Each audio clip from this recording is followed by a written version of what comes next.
What's up everybody, Kinetic here, welcome back to Diablo 3 Reaper of Souls. So it's been a couple of days since I've had a chance to put together a video for you guys because, well, actually I got kind of tired of waiting in the queue, so I decided to take a couple of days off. I actually went really hardcore while I was in the PTR, like when it first came out, and that was another reason kind of for the break. I actually wanted to do a wizard preview for you guys today, but I noticed when I got into the PTR, well, I noticed a couple of things. One, the queues were a lot shorter, and then once I actually got into the game, I realized why.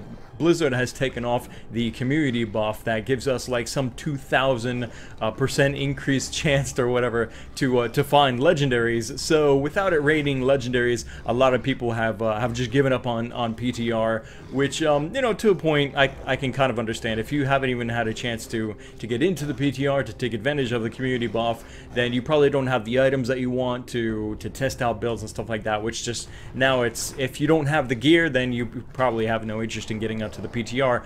Again, that's why I'm on Demon Hunter, because I didn't have a chance to get on with my wizard and farm with her and trying to get some of the cool stuff. But I do have most of what I already want to test with my Demon Hunter, but there are 3 new items according to the patch notes, and they look really sweet. Let me read these off to you guys. For the Demon Hunter, we've got a new legendary belt called Hunter's Wrath, and the Hatred Generators. Your hatred generators attack 30% faster and deal 30 to 40% increased damage. Sounds really nice. Maybe even a contender for replacing the witching hour? Sounds like it to me.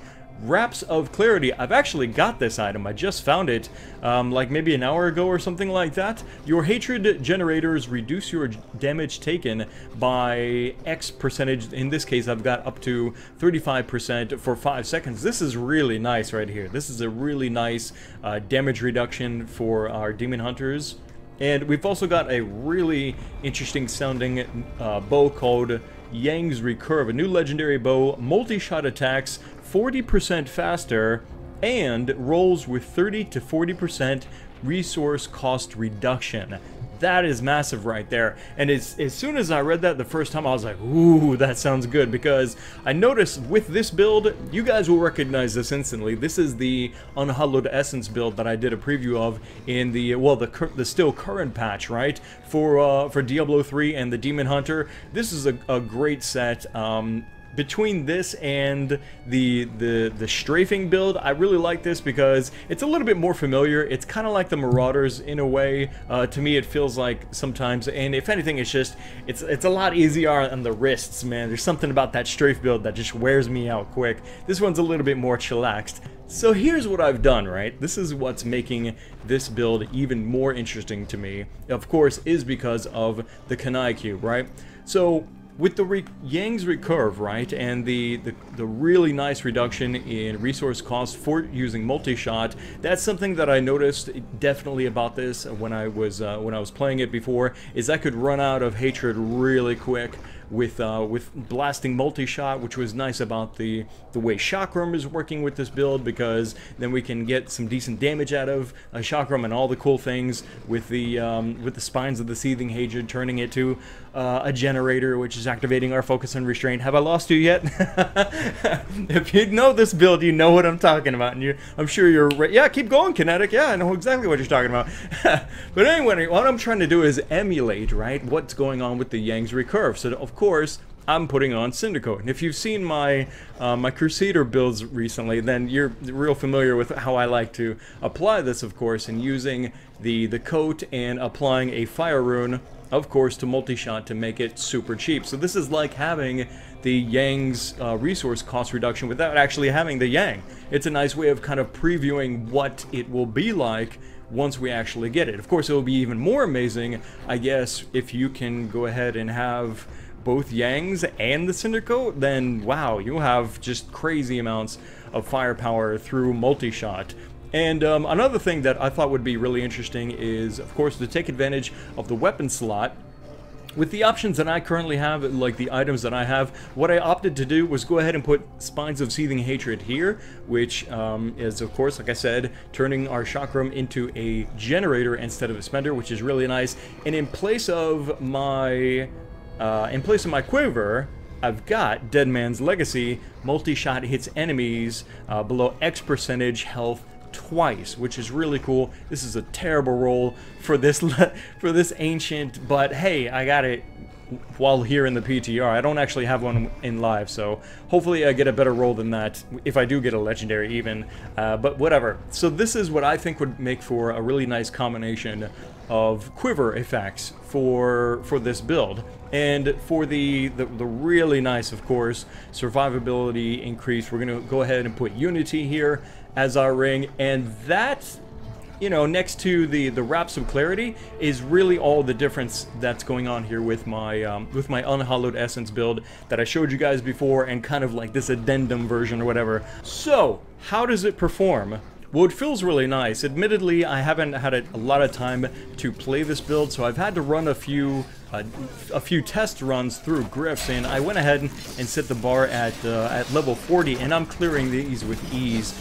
Even in a really bad glyph, I will still clear it with a couple of minutes to spare, if not 4 or 5 minutes to spare while going through these glyphs. So I imagine, of course, then that through really nice rolls for your gear, ancient versions of the pieces of armor and weapons. Actually, that's kind of one of the things, right, about this is also I'm still using the arcane barb, which, you know, it's a good piece, but certainly there are a lot of other better pieces to go ahead and put into this slot. But this build and this gear overall, I don't think is very difficult to acquire. These quivers are not very difficult. The bracers seem to drop, of course. Again, like I said, this is without the community buff, and I managed to go ahead and pick up these bracers pretty quickly. So I imagine that once this goes live, items like, for example, the Hunter's Wrath belt and the Wraps of Clarity bracers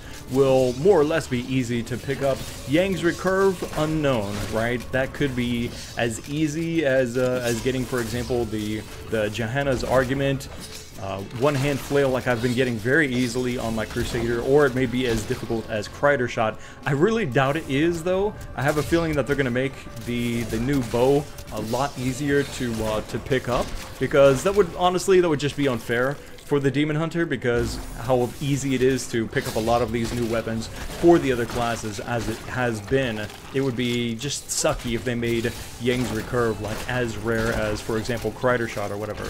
But overall, kind of like I was saying before, the feeling of this build takes me back to Marauders almost, in a way, and the way that I'm using my sentries very strategically in how I need to place them. I need to add Marked for Death onto my targets, try to focus fire on that one, get it to spread, and yeah, just the overall kind of the feeling of the build is that it's easy to play, but it's not easy to master. Like, it takes time. You have to kind of get used to the little nuances and the little extra steps, the little extra kind of ways that you lean into this build. Play it just like any other build, right? But the more that I play this build, the more I notice little things in how I can improve about the timing, the way that I apply various things. It makes a huge difference. It really does. Once you start understanding like when to do what in what situations, what enemies that you really need to keep an eye open for, and kind of switch to make them a priority target, you know,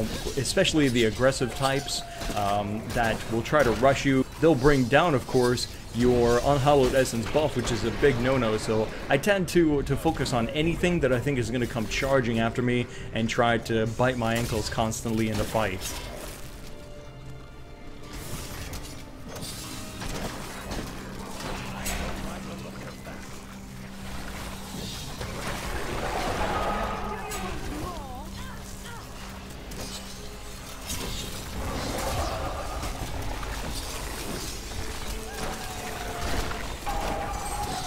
No, I probably went a little bit overboard in applying diamonds into my armor because I was a little bit nervous. I'm always actually nervous, especially playing, for example, Demon Hunter.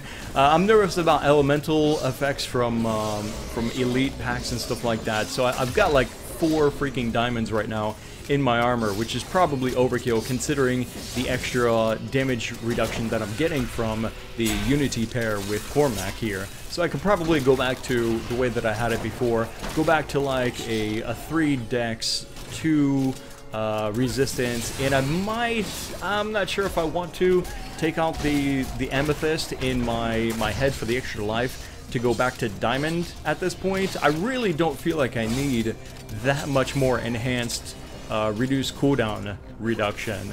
It feels to me like the life is a little bit more nice to have as a safety net there. The only thing I need brought down as far as like cooldowns is the wolf companion, and even then I tend to mostly hold on to that for when I'm facing really large groups or of course elites.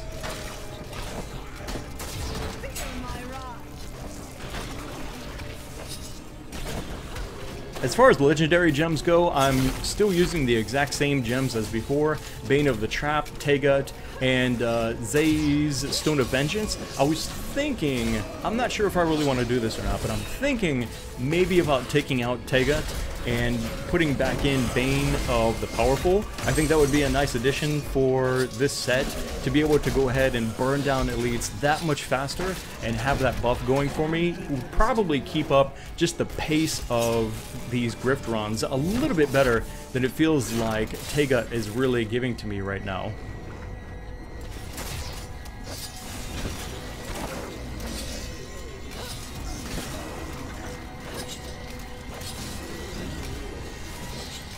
Overall though, like I said, I think that this is not very difficult to gear up to this point with this Demon Hunter build. All of these pieces, I think, pretty much are very, very easy to pick up. Dead Man's Legacy may be a little bit difficult. You might pick up something else cooler, like maybe a Kridershot, trying to get a Dead Man's Legacy. Or maybe I just have had really bad luck trying to get a Dead Man's Legacy. It seemed to take me, well, actually I haven't even got one, like I said, up to this point on the live servers, but I did get one here on PTR. You should be able to get these pieces and put this build together. Try it out. I think you have a lot of fun if you're not already running something similar to this. And yeah, actually, if you are running an Unhallowed Essence build, maybe even on the PTR, I'd love to hear your thoughts. I know some people are going to be like, hey, what do you think about putting in Furnace for? And I'm just like, no. Like, every time somebody brings up Furnace as like the idea to put in for a weapon, no matter what the class is, I'm just like, no, it just sounds terribly boring. Like, there's so many other cool items that you can put in for the Kanai's like weapon, armor, and jewelry slot. I'll do that as a last resort, but yeah, I mean, certainly it's there. I know there's some people that are putting together Furnace, Convention of Elements, and actually I tried that. I tried Convention of Elements. I didn't like the loss of survivability, but oh my god, when it swings into that fire, and I'm using the Cinder Code, of course, and the Fire Rune for Multishot, man, it's like a shotgun blast, like really, really big hitting all across the level. It's pretty impressive to watch and fun to play. But that's it, guys. Overall, I want to know what you guys think in the comment section below. Click the like button to support these Diablo 3 videos here. Of course, as we get through the PTR and we actually get into this patch for D3, then I'll really sit down. Hopefully, I'll have a chance to farm a lot deeper for these classes. For example, the Crusader, the Witch Doctor, Demon Hunter. Again, I really want to get back into doing something cool for the Wizard, and then I'll work my way on to the other classes, for example, Monk and Barbarian, stuff like that, off in the future. But yeah, I'm having a blast, man. I hope that you guys are looking forward to this patch, because it is incredible. The power of the Kanai Cube is just amazing, and it's a whole new game here in Diablo 3. That's it. I'm gonna stop babbling. Stay subscribed, guys. More Diablo 3 videos and other game videos are on the way soon. Thanks again for watching. My name is Kinetic, and I'll see you next time.